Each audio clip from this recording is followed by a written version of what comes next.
So I want to give you a really cool, tip slash trick that can deal with customer objections and customer questions so that you can move past them. So I want you to remember, I don't know.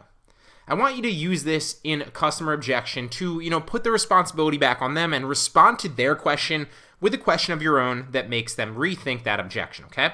So I don't know, then move to a question. Okay, so let me give you some examples of how this might work and how you can use it and apply it to your sales process. So the customer potentially says, why would I pay X for Y, right? Why would I pay $500 for an online course?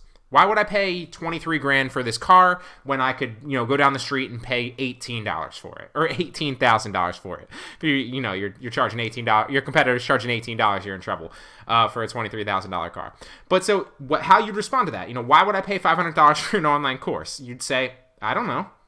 Why do you think some people are willing to pay $500 for an online course? Literally respond back with that question after saying, I don't know, and let them justify the purchase. Let them justify the price. Let them justify their own objection, okay?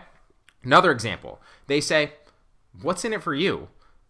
I don't know. Why do you think there has to be something in it for me? Again, putting the responsibility back on them, letting them justify it, and them thinking about it and coming up with their own answer, right? Because they're trying to probe to see what you're made of. They're trying to probe to see how you're going to respond. So respond with letting them respond. Give them what they're looking for, the responsibility.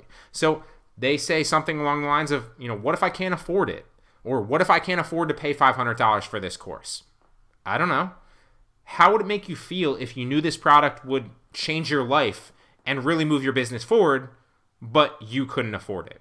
And then obviously that's going to inspire an emotional response in them to, come up with an idea of, can I really afford this? If I can, how would I go about affording? So put the responsibility back on them, right?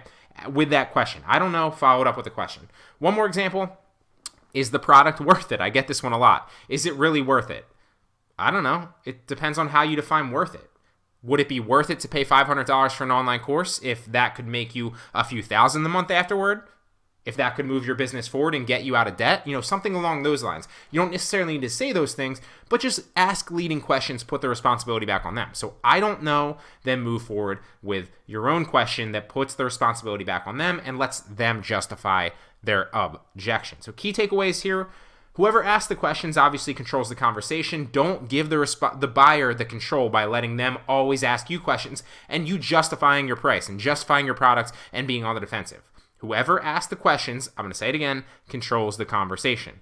Always try to do less than 30% of the talking by asking leading questions, getting information, and then moving them, swiftly to a close.